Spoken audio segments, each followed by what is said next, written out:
جيش الجنوب العربي الليبي والأمن العام شبرد تأسسا على يد المملكة المتحدة البريطانية في النصف الأول من القرن العشرين بهدف حماية دولة اتحاد الجنوب العربي.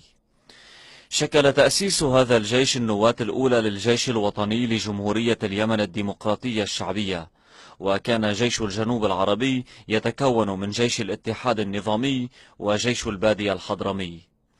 تأسس هذا الجيش من كتائب معززة بالسلاح المساند مدفعية وعربات مصفحة بريطانية الصنع، وعملية التأسيس تلك وضعت هيكلا مكتملا ووزارة للدفاع ونظاما ماليا وإداريا ولوجستيا، واعتمدت فيما بعد كأساس لبناء مؤسسي لجيش وطني لجمهورية اليمن الديمقراطية الشعبية. وقد وضعت اللبنات الأولى لجميع أصناف الأسلحة البرية والجوية والبحرية. سلاح الطيران تكون من سرب طائرات من طراز ستريك ماستر وألجت بروفست، وهي طائرات تدريبية مقاتلة، إضافة إلى 4 طائرات نقل نوع داكوتا وطائرتين بيفر صغيرة استطلاعية. أما السلاح البحرية فتكون من 4 قطع بحرية خاصة لحراسة ميناء عدن والشواطئ القريبة منه في خليج عدن، معززة بمدفعية ساحلية. بعد استقلال الجنوب العربي في 30 من نوفمبر عام 1967، وبالتحديد في العامين 1968 و 1969، تم دمج جيش البادية الحضرمي مع جيش الاتحاد النظامي. شكل الدمج النواة الأولى للجيش الوطني لدولة الجنوب المستقلة.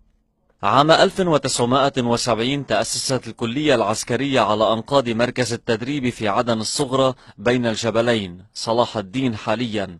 بتاريخ 1 من عام 1972 تم تخريج الدفعة الأولى من الكلية العسكرية، فاعتبر ذلك اليوم حدثا تاريخيا هاما في تطور القوات المسلحة لجمهورية اليمن الديمقراطية الشعبية، وأصبح يحتفل به كعيد للقوات المسلحة للجنوب. خلال الأعوام من عام 1969 وحتى العام 1972 توجهت دولة الجنوب إلى استكمال بناء القوات المسلحة الوطنية، فأرسلت آلاف الكوادر من أبناء الجنوب للدراسة في الخارج في أكاديميات وكليات ومعاهد الاتحاد السوفيتي والبلدان الاشتراكية الأخرى.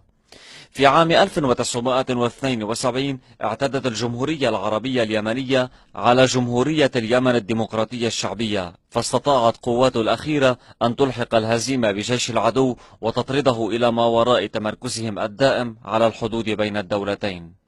وبسبب الأخطار المحدقة بدولة الجنوب الفتية، عمدت القيادات السياسية للجنوب إلى تطوير وتحديث القوات المسلحة رأسيا وأفقيا، حتى أصبحت قوة ضاربة في المنطقة العربية والجزيرة، مشهود لها بالحرفية والانضباط والدقة الإدارية والمالية واللوجستية.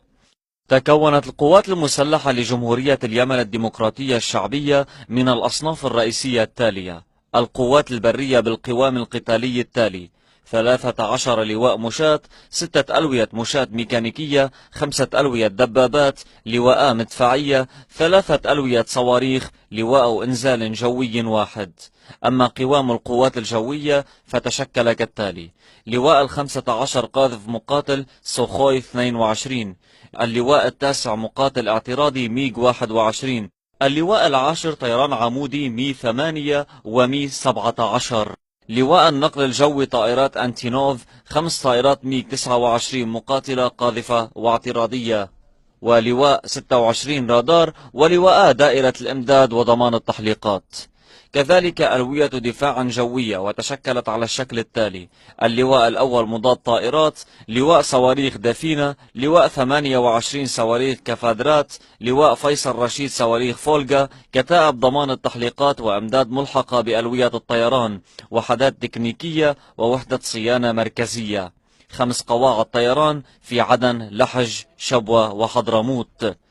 القوات البحرية وكانت على الشكل التالي: اللواء الأول بحرية، اللواء الرابع بحرية، اللواء السادس صواريخ بحرية، لواء إنزال بحري، لواء دفاع ساحلي، لواء بحري احتياط القيادة العليا، لواء بحري مراقبة واتصال. إضافة إلى وزارة الدفاع والأركان العامة ودوائرها والبنية التحتية للقوات المسلحة وورش الصيانة وقطع الغيار للمركبات العسكرية والطائرات من مستودعات ومخازن عتاد حربي. من أبرز القيادات التي تولت قيادة وزارة الدفاع ورئاسة الأركان العامة للقوات المسلحة بعد الاستقلال من الاحتلال البريطاني الرئيس علي سالم البيض، الرئيس علي ناصر محمد، العميد علي أحمد ناصر عنتر، العميد صالح مصلح قاسم المجذوب، العميد صالح عبيد أحمد، اللواء أحمد صالح عبدو، العميد صالح أبو بكر بن حسينون، اللواء عبد الله علي عليوة، العميد هيثم قاسم طاهر، العميد عمر علي العطاس، الفريق عبد ربه منصور هادي، اللواء أحمد عبد الله الحسني، العميد عمر سالم بارشيد، العميد أحمد سالم عبيد، والعميد محمد حيدر مسدوس.